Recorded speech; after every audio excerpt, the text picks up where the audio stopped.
besok akan dilaksanakan supervisi akademik ya untuk para guru. Nah, karena ini adalah pra, jadi sebetulnya saya hanya ingin mendengar gitu, apa yang akan direncanakan untuk esok. Yang pertama itu, kemudian materi apa saja yang akan disampaikan, kemudian bagaimana strategi yang akan diajarkan untuk anak-anak. Kira-kira begitu. Setelah itu kemudian nanti kita akan diskusikan terkait modul ajar yang dibuat ya. Silakan Pak. Bismillahirrahmanirrahim. Untuk besok rencananya saya akan mengajar untuk materi sistem koordinasi. Sistem koordinasi itu subbabnya ada mengenai tentang sistem saraf, otak, dan juga panca indera.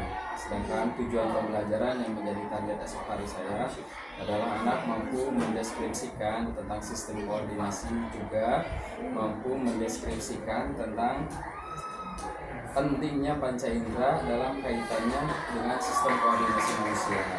Karena memang sistem koordinasi manusia itu terbagi menjadi 3 poin penting, ada hormon, ada sistem saraf, dan juga panca indera. Nah, walaupun 2 tujuan mata pelajaran, tapi itu cukup menguras untuk materinya.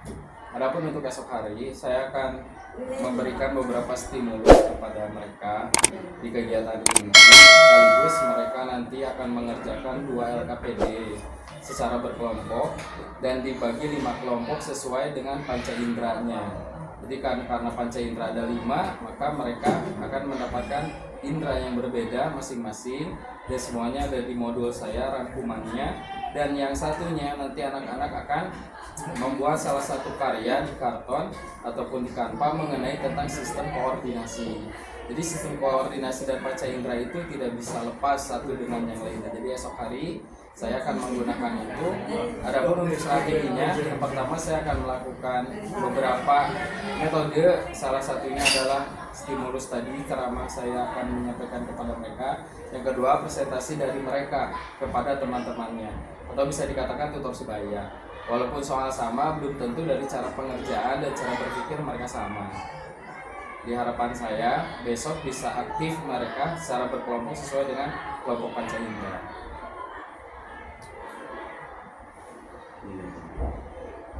Ada lagi?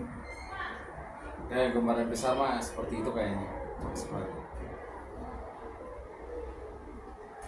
Nah, ketika tadi katanya kan dibagi kelompok ya, dibagi kelompok. Berarti kan ceramah variatif ya. Iya, itu sebetulnya ceramah bervariatif ya gitu. Jadi tidak variatif itu memang diselingi. Kalau ceramah variatif itu diselingi dengan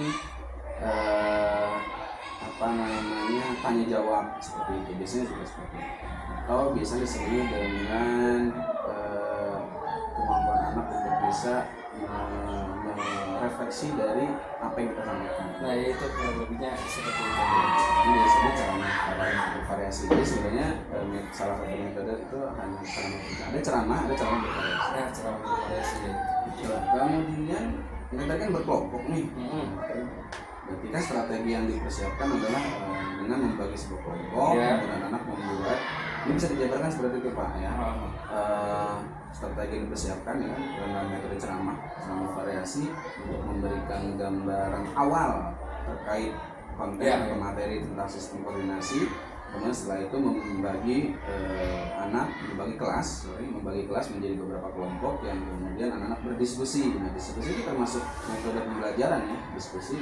Hanya diskusi kelompok. Setelah itu mereka membuat laporannya dan presentasikan. Jadi kurang lebih tahapan alurnya begitu kalau ditanya strateginya apa nih? Ada ceramah variasi, kemudian anak dibagi menjadi beberapa kelompok dan melaksanakan diskusi kelompok, kemudian mereka membuat laporan. Setelah itu kalau ada waktu di presentasi, itu kan tahapan sampai ending. Jadi memang pada umumnya seperti itu. Nah, dalam prosesnya apakah menggunakan teknologi Pak atau digitalisasi? Kalau untuk saya Laporan. pribadinya mah iya, kalau untuk saya pribadinya mah menggunakan beberapa sumber dari teknologi, atau bahkan ketika ada gambar yang susah saya menggunakan handphone saya untuk memberikan kepada anak. Adapun kendala yang saya gunakan untuk proyektor ketika saya gunakan itu habis di pemasangan, habis di cara pasangnya, belum tentu itu juga optimal. Sehingga saya menggunakan handphone saya untuk contohnya neuron, dendrit, otak, beberapa bagian selubung-selubung dalamnya saya selalu menggunakan handphone saya untuk memperjelas mereka saja. Tapi untuk kali ini saya dituangkan ke dalam bentuk kertas sedetail mungkin bagian dalamnya. Di bahan ajar ini. Iya, di bahan ajar itu. Untuk indranya saya coba tuangkan di sini. Jadi ini yang diberikan ke anak-anak. Iya, itu yang diberikan ke anak-anak. Gambaran diri. Ya, Jadi 5 panca indera tadi. Iya. Jadi antum menyiapkan bahan ajarnya Ya. sebanyak jumlah anak dan masing-masing mendapat ini, dan mereka membahas membahas indera yang ditentukan. Iya. Berapa maksimal? 2, 3, Satu indra. oh 1. Jadi satu kelompok untuk dari kelas itu menjadi 5 kelompok. Dan untuk misalkan ada 5 atau 6 dalam satu kelompok, 3 membahas satu indera tersebut dan 3 lagi membahas soal yang di kelompok tadi yang di Word. Iya. Nah, Jadi menarik bagi nih. tugas. Kan ini dibagi menjadi 5 kelompok. Hmm. Nah, kemudian dalam prosesnya kelompok 1 membahas mengenai lidah, kelompok 2 mengenai indera mata, dan seterusnya akan begitu.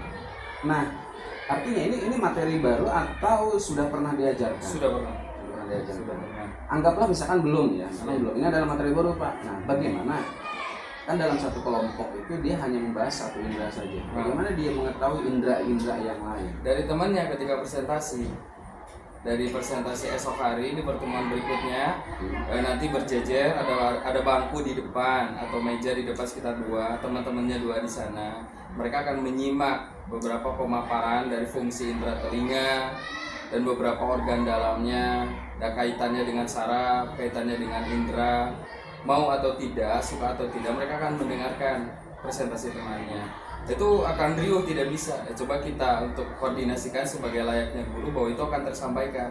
Jadi optimal pembahasan dalam satu itu menjadi 5 indera, tidak satu persatu. Karena ini cukup banyak. Karena di materi ini saya rasa berat deh, karena sistem koordinasi saraf itu di kami bahkan lebih dari setahun juga belum tentu. Ditambah lagi dengan hormon itu banyak sekali. Ditambah lagi dengan sistem indera banyak sekali, dan khawatirnya saya sebelumnya saya belum pernah mengajari mereka tentang detail, tapi bertanya tentang panca indera yang tahu mereka indera itu ada berapa, ada 5, apa aja, mata, lidah. Miris saya. Anak SMP tahunya sebatas itu saja.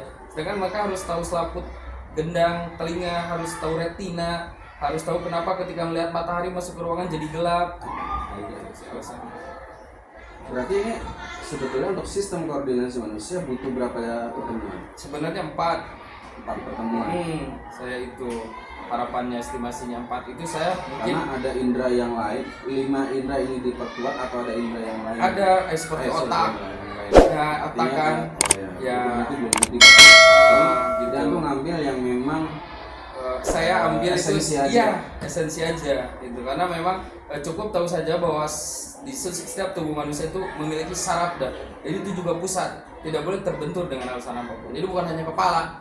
Di setiap bagian tubuh yang lain itu ada saraf dan tidak boleh terbentur. Esensinya mereka udah tahu semua lah. Setiap kali merasakan Kenapa tidak membahas otak secara penuh dalam satu pertemuan? nanti di saraf, rencana saya di ujung. Oh, itu ada. Ada Tapi di bukan ujung. di bagian sistem koordinasi. Bukan, tapi itu nanti di saraf. Kalau saya ketiganya saya masukkan walaupun ketiganya sistem koordinasi, contohnya ada hormon, panca indera dan saraf, 3-nya saya ulas, bawa blur yakin anak.